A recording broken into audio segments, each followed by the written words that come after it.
Quand Elias a commencé à multiplier les déplacements pour son travail, Ruth savait que cela serait difficile.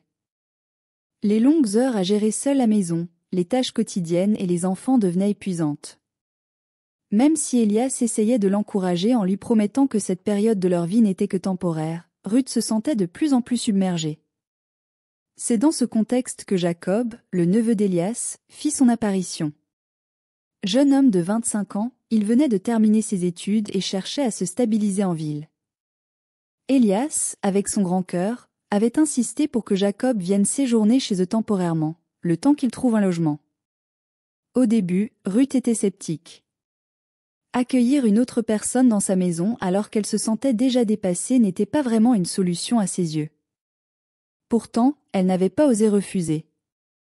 Dès son arrivée, Jacob s'est montré charmant et serviable. Il ne manquait pas une occasion de l'aider, que ce soit pour descendre les courses, surveiller les enfants pendant qu'elle préparait le dîner, ou même réparer de petites choses dans la maison. Ruth, qui se sentait étouffée par ses responsabilités, a commencé à voir en lui un vrai soutien. Les jours passaient, et Jacob devenait presque indispensable. Quand Ruth se sentait trop fatiguée pour aller chercher les enfants à l'école, il le faisait sans rechigner. Lorsqu'une ampoule grillait ou qu'une porte grinçait, il trouvait une solution. Avec ses mots doux et son sourire constant, il parvenait à détendre l'atmosphère même lors des journées les plus stressantes.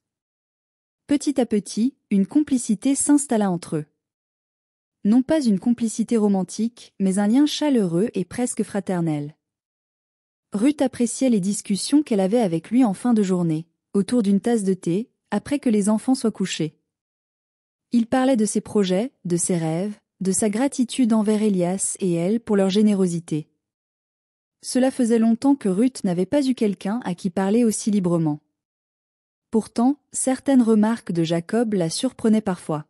« Ruth, vous êtes incroyable, je ne sais pas comment mon oncle a eu autant de chance de vous avoir », disait-il avec un regard intense. Elle riait, gênée, attribuant cela à son caractère flatteur et expansif. Il faisait souvent des compliments, mais elle n'y voyait rien d'autre qu'un jeune homme respectueux. Un soir, Elias appela depuis une autre ville pour lui dire qu'il ne pourrait pas rentrer avant plusieurs semaines. Ruth, déçue mais habituée, raccrocha en soupirant. Jacob, assis dans le salon, lui dit « Ne vous inquiétez pas, je suis là. Vous pouvez compter sur moi. » Ces mots, bien que réconfortants, avaient une étrange résonance qu'elle ne comprenait pas encore. Ruth ignorait que cet ange gardien finirait par bouleverser son équilibre déjà fragile. Avec le temps, Jacob s'intégra si bien dans la maison que sa présence devint presque naturelle. Ruth s'habituait à le voir s'occuper de tout avec une efficacité déconcertante. Elle se surprenait parfois à penser que sans lui, elle aurait eu bien du mal à traverser cette période. Il semblait toujours être au bon endroit, au bon moment, anticipant même ses besoins.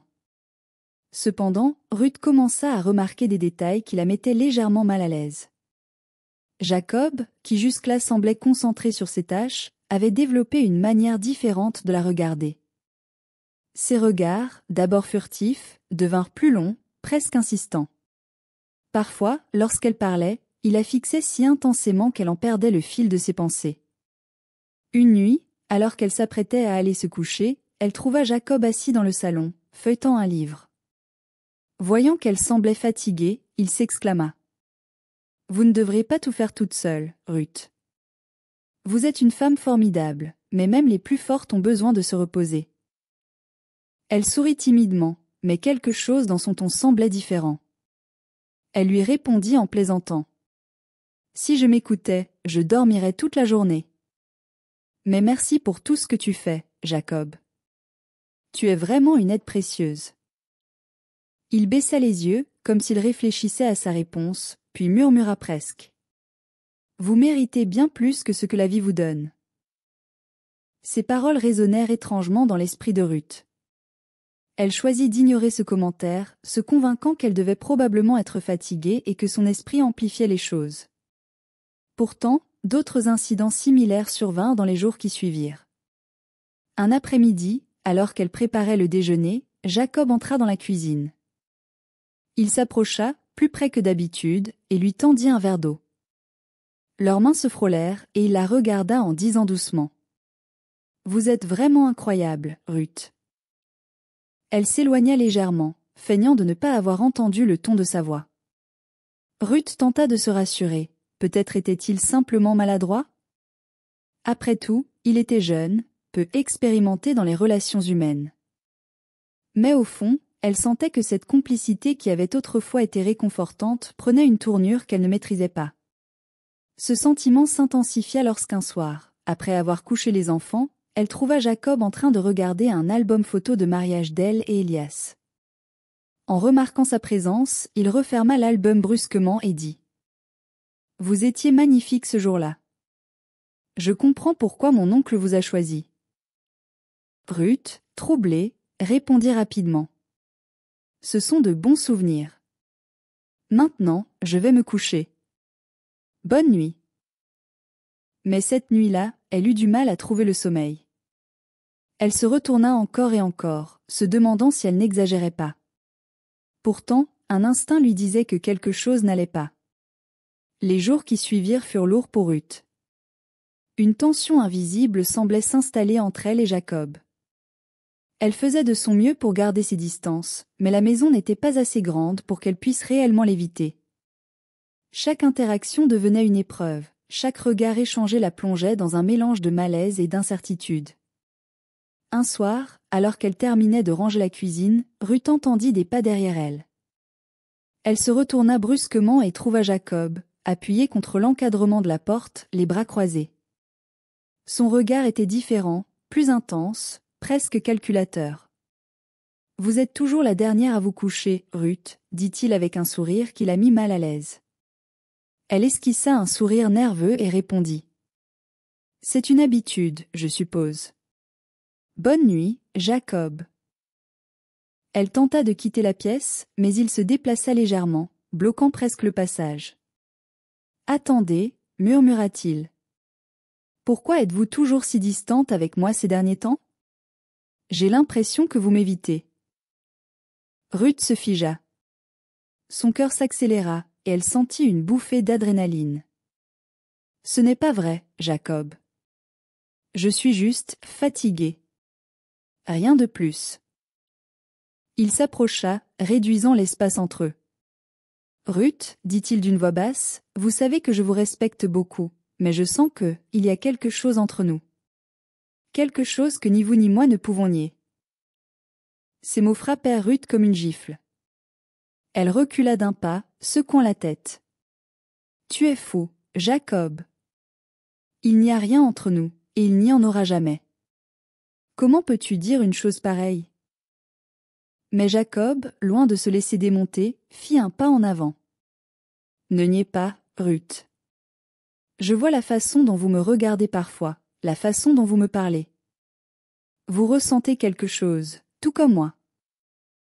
Horrifiée, elle tenta de le contourner, mais il saisit doucement son poignet.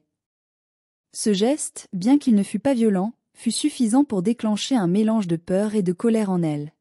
« Lâche-moi, Jacob, » dit-elle fermement, sa voix tremblant légèrement. Il finit par la relâcher, mais son regard restait brûlant d'une intensité qu'elle ne comprenait pas. « Vous ne pouvez pas fuir ça, Ruth. Vous pouvez prétendre, mais au fond, vous savez que c'est vrai. » Elle quitta la cuisine précipitamment, son cœur battant la chamade. Une fois dans sa chambre, elle ferma la porte à clé, chose qu'elle n'avait jamais faite auparavant. Cette nuit-là, Ruth resta éveillée longtemps, incapable de trouver le sommeil. Elle se demandait comment les choses avaient pu arriver à ce point. Où avait-elle failli? Avait-elle, d'une manière ou d'une autre, donné à Jacob l'impression qu'elle partageait ses sentiments? Le lendemain, elle prit une décision, elle devait en parler à Elias. Mais le courage de lui dire la vérité lui manquait encore. Elle savait que cela pourrait briser la famille, ou du moins l'harmonie fragile qu'ils avaient réussi à maintenir. Cependant, ce qu'elle ignorait, c'est que Jacob n'avait pas dit son dernier mot. Après cette nuit, Ruth se sentait piégée dans sa propre maison. Chaque interaction avec Jacob devenait un exercice d'équilibrisme. Elle essayait de rester polie mais distante, évitant les situations où il pouvait se retrouver seul. Pourtant, Jacob continuait à agir comme si rien ne s'était passé, oscillant entre un comportement serviable et des remarques ambiguës qui la mettaient mal à l'aise. Ruth savait qu'elle devait parler à Elias, mais à chaque fois qu'elle prenait son téléphone, ses doigts tremblaient. Comment expliquer ce qui se passait sans semer le chaos? Elias avait toujours considéré Jacob comme un frère cadet, presque comme un fils. Elle redoutait qu'il ne la croie pas, ou pire, qu'il minimise la gravité de la situation. Un soir, alors qu'elle préparait les enfants pour le dîner, Jacob entra dans la cuisine, une fois de plus. Mais cette fois, son comportement était différent. Il paraissait nerveux, agité, comme s'il s'apprêtait à dire quelque chose d'important. « Ruth, je sais que vous m'évitez », commença-t-il, sa voix empreinte de frustration. « Mais je ne peux plus garder ça pour moi. J'ai des sentiments pour vous. Depuis le début. Et je sais que vous ressentez quelque chose aussi. » Ruth lâcha la cuillère qu'elle tenait, son cœur battant si fort qu'elle croyait qu'il allait éclater. « Jacob, arrête ça tout de suite, dit-elle, sa voix trahissant sa panique. Tu es jeune, tu es confus. Mais il n'y a rien entre nous. Rien. Et ça doit s'arrêter maintenant. » Jacob secoua la tête, visiblement blessé. « Vous pouvez mentir à tout le monde, Ruth, mais pas à moi. Vous êtes malheureuse, et je suis là pour vous. Je pourrais vous rendre heureuse, bien plus qu'Elias ne le fait. » Ces mots furent la goutte d'eau qui fit déborder le vase. Ruth, tremblant de colère, répliqua. « Comment oses-tu parler de ton oncle de cette manière? Elias t'a ouvert sa maison, et c'est comme ça que tu le remercies? » Elle quitta précipitamment la pièce, laissant Jacob seul. Mais ce qu'elle ignorait, c'est que ce n'était que le début des problèmes.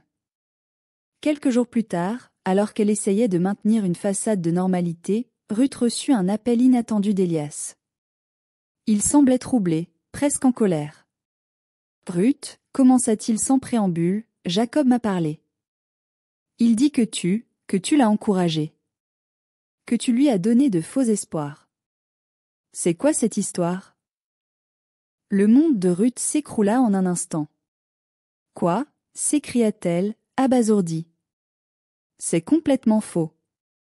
Elias, tu ne peux pas croire ça. » Mais Elias semblait hésitant, partagé entre la loyauté envers sa femme et la confiance qu'il avait toujours accordée à son neveu. « Je veux entendre ta version, Ruth, dit-il enfin. Mais sache que je ne tolérerai aucun manque de respect dans cette maison. » À cet instant, Ruth réalisa que son silence avait laissé Jacob manipuler la situation. Ce qui n'était au départ qu'un malentendu s'était transformé en une crise familiale.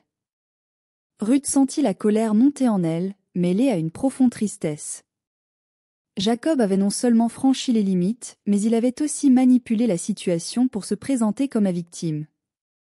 Elle devait agir rapidement pour protéger sa famille et rétablir la vérité. Le soir même, Elias rentra plus tôt que prévu. L'atmosphère à la maison était tendue, presque irrespirable.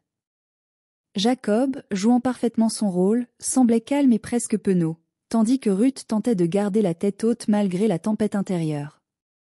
Une fois les enfants endormis, Elias convoqua Ruth et Jacob dans le salon. « Je veux des réponses ce soir, déclara-t-il, le ton ferme. Ruth, explique-moi ce qui se passe. » Ruth inspira profondément. Elle savait que c'était le moment de tout dire, sans détour. « Elias, je ne voulais pas t'inquiéter, mais il faut que tu saches ce que Jacob a fait.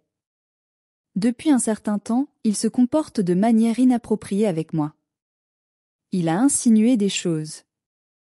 Il m'a même dit qu'il avait des sentiments pour moi. » Jacob éclata de rire, un rire froid et calculateur. « Moi, des sentiments pour elle? C'est absurde, Elias.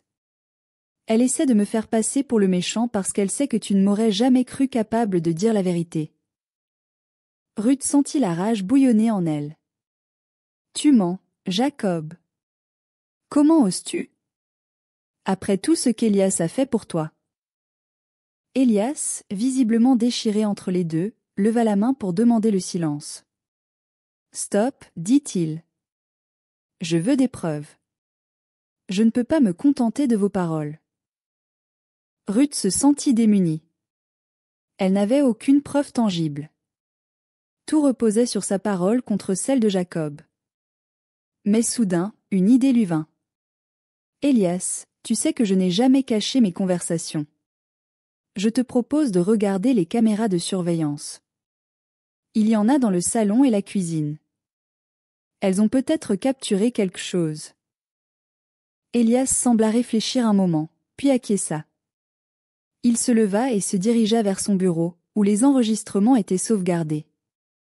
Jacob pâlit légèrement, mais il se ressaisit rapidement, arborant un sourire confiant. Quelques minutes plus tard, Elias revint avec son ordinateur portable. Il commença à passer en revue les vidéos, sous le regard attentif de Ruth et de Jacob. Puis, tout à coup, il mit une vidéo en pause. Sur l'écran, on pouvait clairement voir Jacob s'approcher de Ruth dans la cuisine, lui tenant le poignet et lui parlant d'un ton insistant. Sa posture, ses gestes, tout indiquait qu'il dépassait les limites. Le visage d'Elias se ferma. Il releva les yeux vers Jacob, son regard désormais empreint de colère. « Alors, c'est ça, ta vérité ?» gronda-t-il. Jacob tenta de se défendre, balbutiant des excuses maladroites, mais Elias ne l'écoutait plus. Il se tourna vers Ruth, les yeux remplis de remords. « Je suis désolé, Ruth. Je n'aurais jamais dû douter de toi. » Ruth hocha la tête, incapable de parler. Mais au fond, elle savait que cette épreuve n'était pas terminée. Elias devait maintenant prendre une décision importante, garder Jacob dans la maison ou le renvoyer. Elias, après avoir confronté les images indéniables sur l'écran, se leva lentement. Une tempête d'émotions déferlait sur son visage, colère, déception, tristesse. Jacob, lui, semblait figé, comme s'il espérait encore trouver une issue. « Jacob, » commença Elias, la voix tremblante mais ferme, « je t'ai traité comme mon propre fils. Comment as-tu pu trahir ma confiance de cette manière ?» Jacob baissa la tête, incapable de soutenir le regard d'Elias. Mais avant qu'il ne puisse dire un mot, Elias continua. « Tu ne peux plus rester sous mon toit. Fais tes valises et pars dès demain matin. » Ruth, assise en silence, sentit une vague de soulagement mêlée à une profonde tristesse. Malgré tout, Jacob était jeune, elle avait espéré qu'il puisse apprendre de ses erreurs. Mais en le voyant là, incapable d'assumer pleinement ses actes, elle comprit qu'Elias prenait la bonne décision. Le lendemain matin, la maison était étrangement silencieuse. Les enfants étaient curieux mais trop jeunes pour comprendre ce qui se passait. Jacob quitta la maison sans un mot, ses affaires dans une petite valise. Ruth regarda par la fenêtre alors qu'il partait, un mélange de regret et de soulagement dans le cœur. Cependant, la sortie de Jacob n'apporta pas la paix attendue. Les conséquences de cette crise continuaient de se faire sentir. Elias était distant, plongé dans une culpabilité qu'il avait du mal à exprimer. Ruth, quant à elle, se battait avec ses propres émotions. Elle se sentait à la fois victime et coupable, victime de Jacob, mais coupable de ne pas avoir parlé plus tôt. Un soir, alors qu'ils étaient assis ensemble après avoir couché les enfants, Ruth brisa le silence. « Elias, je sais que cette situation a été difficile pour toi. Mais j'ai besoin de savoir, est-ce que tu me fais encore confiance ?» Elias releva les yeux, visiblement surpris par la question. « Ruth, ce n'est pas toi que je remets en question. C'est moi. Je n'ai pas vu ce qui se passait sous mon propre toit. Je n'ai pas su te protéger, ni protéger cette famille. » Ruth posa sa main sur la sienne, un geste simple mais chargé de réconfort. « Nous ne sommes pas parfaits, Elias. Mais ce qui compte, c'est que nous surmontions cela ensemble. » Ces mots semblaient apaiser Elias, mais une nouvelle inquiétude apparut bientôt. La famille élargie commençait à poser des questions. Pourquoi Jacob avait-il quitté la maison si soudainement? Pourquoi ne répondait-il pas à leurs appels? Les rumeurs se propagèrent rapidement, et certains membres de la famille commencèrent à accuser Ruth d'avoir provoqué le départ de Jacob. Cela ajouta une pression supplémentaire au couple, déjà fragile après cette épreuve. Elias tenta de défendre Ruth, mais il était clair que sa famille était divisée. Certains croyaient en l'intégrité de Ruth, tandis que d'autres se rangeaient du côté de Jacob, considérant qu'il était trop jeune pour avoir fait quelque chose de grave. Ruth se retrouva alors face à un nouveau dilemme. Devait-elle se justifier publiquement pour laver son honneur, ou devait-elle ignorer les critiques et se concentrer sur sa famille? Ruth et Elias étaient déterminés à retrouver la paix dans leur foyer, mais les tensions venant de la famille élargie continuaient de peser lourd. Les rumeurs, amplifiées par des malentendus et des jugements hâtifs, semblaient implacables. Un jour, lors d'une réunion familiale organisée par la sœur aînée d'Elias, Ruth et Elias furent confrontés directement. La sœur prit la parole, son ton accusateur. « Ruth, nous méritons de savoir pourquoi Jacob a quitté la maison. Il dit que tu l'as chassé, mais il refuse de nous en dire plus. Que s'est-il passé ?» Ruth se raidit, mais avant qu'elle ne puisse répondre, Elias intervint. « Jacob a franchi une limite inacceptable, » déclara-t-il fermement. « Ce n'est pas Ruth qui l'a chassé, c'est moi. Et croyez-moi, j'ai mes raisons. » Mais ces paroles ne suffirent pas à apaiser les soupçons. Une tante secoua la tête, murmurant assez fort pour être entendue. « C'est toujours la femme qui détruit les liens familiaux. » Ruth, qui jusque-là avait décidé de rester silencieuse par respect pour Elias, sentit une bouffée de colère monter en elle. Elle se leva lentement, attirant l'attention de tout le monde. « Je comprends que certains d'entre vous doutent de moi. Mais je refuse de rester silencieuse pendant qu'on salit mon nom. Jacob m'a manqué de respect, et je l'ai signalé à Elias. C'est tout. Ceux qui choisissent de croire autre chose n'ont qu'à lui demander directement. » Le silence qui suivit fut glacial. Personne n'osa répondre, mais Ruth savait que les graines du doute persisteraient. Cependant, pour la première fois, elle sentit une certaine libération. Elle n'avait plus peur de défendre son intégrité. De retour à la maison, Elias félicita Ruth pour son courage. « Tu as fait ce qu'il fallait. Nous ne pouvons pas contrôler ce que les autres pensent, mais nous savons ce qui est vrai. C'est tout ce qui compte. » Avec le temps, la tempête s'atténua. Les membres de la famille, bien que toujours divisés, se concentrèrent sur leur propre vie. Jacob, quant à lui, coupa presque tout contact avec Elias, mais cela ne troubla pas le couple. Pour Ruth et Elias, l'épreuve avait renforcé leur union. Ils décidèrent de profiter de cette expérience pour mieux se comprendre et renforcer leur communication. Ils suivirent même une thérapie de couple pour guérir des blessures laissées par cette crise. Un jour, alors qu'ils jouaient avec leurs enfants dans le jardin, Ruth sentit un profond sentiment de gratitude. Malgré les épreuves, leur famille avait survécu.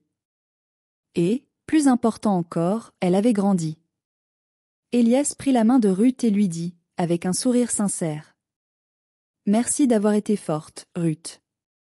Grâce à toi, nous sommes encore debout. » Ruth répondit avec un sourire. « Et grâce à toi, j'ai appris qu'on peut surmonter n'importe quoi tant qu'on est ensemble. » Ainsi se termine l'histoire de Ruth et Elias, une histoire de trahison, de courage et de résilience. Les leçons à retenir sont nombreuses. Ne jamais laisser le doute détruire les relations, toujours se battre pour la vérité, et surtout, croire en la force de l'amour et du pardon. La confiance mutuelle est essentielle. Une relation saine repose sur la confiance et la communication. Lorsque des doutes surgissent, il est crucial de parler ouvertement et de chercher la vérité ensemble, comme Ruth et Elias l'ont fait. La vérité finit toujours par triompher. Même lorsque la situation semble sans issue, la vérité trouve toujours son chemin. Il est important de rester honnête et fidèle à soi-même, peu importe les défis ou les critiques. Les épreuves renforcent ou détruisent les relations. Les crises, bien qu'éprouvantes, peuvent servir de tremplin pour renforcer une relation, à condition que les deux parties soient prêtes à apprendre et à évoluer ensemble. Protéger son intégrité coûte que coûte. Ne jamais permettre à quelqu'un de salir votre nom ou votre réputation sans vous défendre. Garder son intégrité et son honneur est un acte de courage et de respect envers soi-même. Les liens familiaux peuvent être complexes. Dans certaines situations, la famille peut devenir une source de pression ou de conflit. Il est important de définir des limites saines et de prendre des décisions basées sur vos valeurs et votre bien-être, même si elles vont à l'encontre des attentes familiales. Conseils pour l'engagement et la résilience. Communiquez régulièrement. Le silence et les malentendus peuvent miner une relation. Prenez le temps de discuter de vos sentiments, de vos préoccupations et de vos attentes avec votre partenaire. Apprenez à pardonner, mais fixez des limites. Pardonner ne signifie pas oublier. Apprenez à reconnaître les erreurs des autres, mais assurez-vous que les comportements toxiques ne se répètent pas. Soyez un soutien mutuel dans les moments difficiles. Comme Elias et Ruth, affrontez les épreuves ensemble. Faites preuve de solidarité, même si les décisions sont difficiles. Ne laissez pas les critiques extérieures vous atteindre. Les jugements des autres ne définissent pas votre valeur. Faites la paix avec vous-même et concentrez-vous sur ce qui importe vraiment, votre famille et votre bonheur. Investissez dans votre couple. Participez à des thérapies, des activités communes, ou simplement partager des moments de qualité renforce les liens et permet de prévenir les incompréhensions. Soyez vigilants avec les tiers dans votre couple. Les proches, même bien intentionnés, peuvent parfois perturber l'harmonie de votre foyer. Posez des limites claires dès le départ et protégez votre couple de toute influence extérieure négative. Construisez votre résilience personnelle. Les épreuves sont inévitables, mais elles peuvent être une opportunité de croissance. Restez fort, apprenez des situations difficiles et utilisez ces leçons pour vous améliorer. En résumé, cette histoire nous enseigne que la force d'un couple réside dans sa capacité à affronter ensemble les tempêtes, à se pardonner mutuellement et à construire un avenir basé sur l'amour et la confiance.